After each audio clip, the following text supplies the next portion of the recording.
수술한 병원장 징역 3년입니다. 자, 이게 2016년 성형수술 도중 사망한 고 권대희 씨 사건. 이게 사건이 발생한 지 5년이 지났기 때문에 우리 가족 여러분들 기억이 조금 가물가물하실 텐데 송 기자가 내용 좀 정리를 해주시죠. 네, 이 고 권대희 씨 사건은 저희 JTBC도 여러 번 전해드렸는데요. 권 씨는 지난 2016년에 신사역에 있는 병원에서 수술을 받았습니다. 안면 윤곽 수술을 받았는데 당시 과다출혈로 중태에 빠졌다가 결국 사망을 했습니다. 이후에 수술실 CCTV를 보니까 이 집도의가 처음에 조금만 수술을 하다가 나가버리고 이제 인턴도 하지 않은 다른 의사가 수술을 합니다. 이걸 업계에서 그림자 의사라고 부른다고 하는데요. 이후에는 이 그림자 의사마저도 나가버리고 간호조무사만 있는 상태에서 출혈이 심해집니다. 근데 의사가 없이 간호조무사가 30분간 지혈을 하다가 결국에 사망에 이르게 됩니다. 이게 2016년에 일어난 사건인데 수사가 매우 길어졌고요. 2019년에 기소가 됐고 2021년 오늘에서야 1심 판결이 나왔습니다. 자, 이게 그 교수님, 그 찰리 채플린 나온 영화 그 모던 타임즈라고 보면은 거기서 이게 컨베이어 벨트가 착 가면 채플린이 이것만 계속 하다 보니까 이게 완전 직업병처럼 돼가지고 가만히 있어도 이렇게 손이 움직이지 않습니까? 그렇죠. 저는 이 사건을 보면서 진짜 의사들이 방방마다 이렇게 잠깐 왔다 갔다 하면서 계속 이것만 하고 옮겨가는 거예요. 환자는 피를 철철 흘리면서 방치돼 있고. 제가 CCTV 한 장면을 봤더니 간호조무사가 피가 막 이렇게 나오는데도 그 옆에 머리맡에 앉아가지고 핸드폰 보고 있더라고요. 네? 이게 뭡니까 이게 도대체? 그러니까 이제 뭐 다른 그 의사분들 중에서는 정말 명의도 많고 그렇기 때문에 그렇지 않겠지만 이번 사건 같은 경우는 아까 말씀하신 대로 정말 이게 우리가 이제 히포크라테스 선서를 하지 않습니까? 그런데 이제 그하고는 전혀 현실적으로 다르다라고 하는 그런 것이죠. 이걸 소위 얘기해서 이제 뭐 공장식 유령 수술이다라고 하는 그런 얘기까지도 있는데요.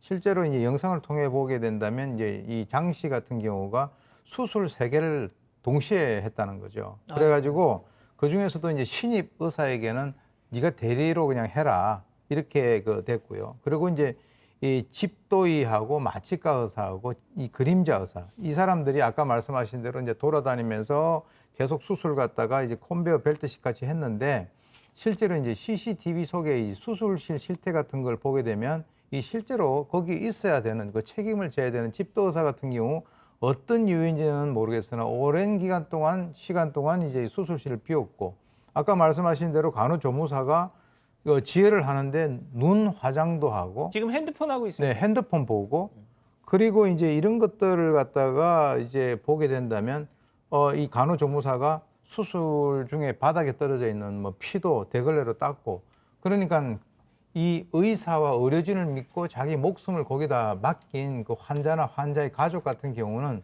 사실 저것이 밝혀지는 그 상황에서 봤을 때는 어떻게 보면 눈이 참 돌아갈 그럴 상황까지 간 거죠. 아니, 그러니까 이 권대희 씨가 흘린 피의 양이 3,500cc였어요. 그렇죠. 박 변호사님, 업무상 과실치사 의료법 위반 혐의가 적용이 됐었는데 이게 참 이건 당연히 그럴 거라고 생각했는데 의료법 위반이 이게 적용되는 것도 그렇죠. 진짜 우여곡절이 많았다면서요? 업무상 과실치사죄는 뭐 그렇게 당연히 보이죠. 업무상 과실로 사람을 죽인 결과가 됐기 때문에. 근데 이제 의료법상의 무면허 의료행위가 성립할 수 있냐 없냐가 가장 쟁점이 됐던 걸로 보입니다. 특히 검찰에 고소 고발은 했는데 검찰에서는 불기소, 무혐의 처분을 내렸어요. 막 그 이유는 그럼에도 불구하고 뭐 유령이고 대리고 뭐 섀도우 닥터고 하지만 그게 같다라는 겁니다. 그래서 면허 있는 의사가 집도하고 그래도 뭐 그 가정이 있었기 때문에 무면허 의료행위는 아니다라고 해가지고 불기소를 했는데 이 유족들 입장에서는 재정 신청까지 거쳐서 나중에 이게 기소가 된 겁니다. 아마 통상 검찰에서 이렇게 불기소한 게 재정 신청으로 되는 경우가 아주 극히 드뭅니다. 뭐 1000에 한두 건 될까 말까거든요. 그렇군요. 100에 한두 건. 근데 그런 거 0.3%라고 지금 나오고 있는데 그것을 법원은 받아들여서 의료법 위반까지 처벌한 것입니다. 그랬군요. 자, 그럼 그런 우여곡절 끝에 의료법 위반 혐의까지 더해져서 이렇게 재판이 됐는데 혐의를 인정했습니까? 인정하지 않았습니다. 사실관계 자체는 인정했지만 고의로 방치한 게 아니다 이런 주장을 폈습니다. 지금 원장 장 씨는 최후 진술에서 뭐라고 했냐면요. 제가 무슨 말을 할 수 있겠냐. 이 자리를 빌어서 환자 가족분들께 사죄드린다. 죄송하다. 이렇게 말을 했는데 그 변호인을 통해서는 이 사고가 의료진이 피해자의 상태를 제대로 파악하지 못해서 생긴 안타까운 사고다. 이렇게 얘기를 했습니다. 이 재판 과정에서 그 유족들도 분통을 터뜨렸었는데요. 피고인들이 반성도 없었고 사과도 없었다. 이런 내용이었습니다. 이 권 씨의 형은 그 어머니가 생업도 잃고 자식이 죽어가는 모습이 담긴 CCTV를 보면서 자료를 만들었다. 근데 이 피고인들은 생업에 지장이 있으니까 빨리 재판을 끝내달라고 하고 있다. 의사에게만 생업이 있냐 하면서 울분을 토했었습니다. 지금 뭐 송 기자가 말한 것처럼 말이죠. 앞서 그 보신 그 CCTV 영상 있잖아요. 그거를 이 고인의 어머니가 직접 일일이 하나하나 보면서 상상을 해보십시오. 자기 자식이 이 피를 철철 흘리고 있는 그 영상을 보면서 자료를 준비했어요. 예? 자, 검찰은 의료사고 재판에서 정말 유례 없는 중형을 구형했더라고요. 네, 저도 이 정도까지 중형 구형한 건 처음 봤습니다. 원래 이제 그 업무상 과실치사하면 5년 이하의 금고형인데 의료법 위반까지 다 포함해가지고 최대한 선고할 수 있는 형량의 한계를 채웠던 것 같은데요. 집도인 의사 장 씨에게 징역 7년 6개월 벌금 1,000만 원을 구형을 했었습니다. 그리고 함께 기소된 동료 의사 이모 씨에게 징역 6년을 구형했고요. 또 아까 그 섀도우 닥터였던 의사 신 씨에게 징역 4년, 간호조무사에게도 징역 2년을 각각 구형했는데 지금까지 나왔던 것처럼 이게 지금 이 수술 과정을 보면 컨베이트 벨트에 조립되는 제품처럼 피해자를 수술했고 인간의 존엄성을 우선시해야 할 의술 영역에서 효율성만을 추구했다. 그리고 정말 제대로 된 처치를 받지 못해서 안타깝게 사망하는 정말 참혹한 결과가 일어났다. 그리고 이 과정에서 주의 의무 위반의 정도가 굉장히 중했고 그리고 이 사건으로 사실 수술실 CCTV 논란이 이제 그다음부터 이제 의무화해야 된다라는 일이 있었을 만큼 예. 사회적으로 굉장히 큰 충격을 준 사건이어서 이건 엄벌에 쳐야 된다. 이런 의미로 검찰이 굉장히 중하게 구형을 했었습니다. 자, 그래서 오늘 선고가 오후 2시에 있었잖아요. 맞습니다. 조금 전에 결과가 나왔는데요. 구형량에는 한참 못 미쳤습니다. 일단 원장 장 씨에게는 징역 3년, 벌금 500만 원을 선고했습니다. 그리고 함께 기소된 마취의에게는 금고 2년, 집행유예 3년, 벌금 500만 원 선고됐고요. 또 다른 의사 신 씨에게는 벌금 1,000만 원이 선고됐고 이 간호조무사에게는 선고유예를 결정을 했습니다. 아하. 재판부가 뭐라고 밝혔냐면요. 혈액이 비치되어 있지 않은 의료시설에서 피해자에게 다량의 출혈이 발생하고 저혈압 상태에 빠지는 등 극히 비정상적인 상황이었다. 그런데도 공장식 수술 라인을 돌리느라고 수시간 동안이나 조치를 하지 않고 치료의 골든타임을 놓쳤다. 이렇게 질타를 했습니다. 징역 3년. 유족들은 상해치사 살인죄를 좀 적용하길 원했다는데 뭐가 됐든 글쎄 징역 3년 좀 어떻게 보십니까? 그러니까 일단 고의로 이런 일이 벌어졌다라고 일단 유족들은 판단해 주길 바랬던 것 같아요. 근데 이제 검찰이 공소장 변경을 받아주지 않았던 이유가 있습니다.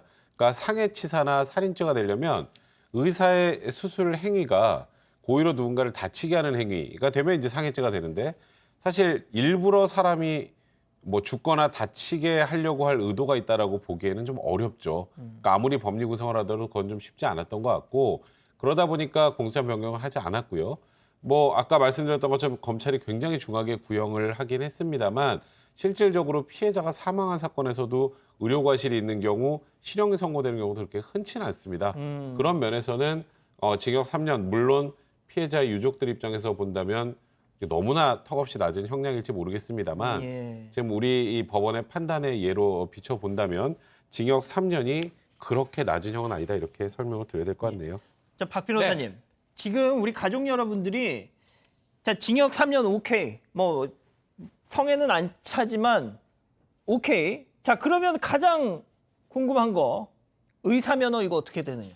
의사 면허가 아마 의료법 위반도 있고요. 업무상 과실치사이기 때문에 어느 정도 제약을 받을 겁니다. 특히 좀 실형이 좀 떨어졌거든요. 지금 장 씨 같은 경우는. 그래서 아마 이거는 뭐 법원에서 하는 건 아니고요.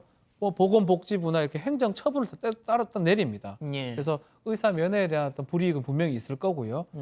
다만 이제 업무상 과실치사하고 살인 뭐 이런 얘기를 했는데 법리적으로는 뭐 쉽지는 않습니다. 그렇지만 앞으로 이제 유령 수술이나 이런 것들을 공장식 수술 막으려면 조금 법리를 조금 개발할 필요도 있다. 왜냐하면 치료 자체가 실패하면 이게 상해거든요. 상해인데 업무상 일이다 해서 위법성을 조각해 주는 게 우리 법리입니다. 또 살인죄는 또 상해죄는 미필적 고의가 인정된다면 고의를 인정시키거든요. 저래 돌아다니면서 딴짓하고 있으면 죽을 것을 충분히 인식할 수 있고 아니면 다칠 것을 충분히 인식할 수 있고 그래도 상관없다는 행동으로 볼 수도 있는 겁니다. 그래서 뭐 지금 당장은 좀 어렵겠지만 예. 법리의 어떤 개발도 필요하지 않을까 생각이 듭니다. 알겠습니다. 자, 오늘 법 이렇게 마무리하고요. 계속해서 사건 상황을 이어갑니다.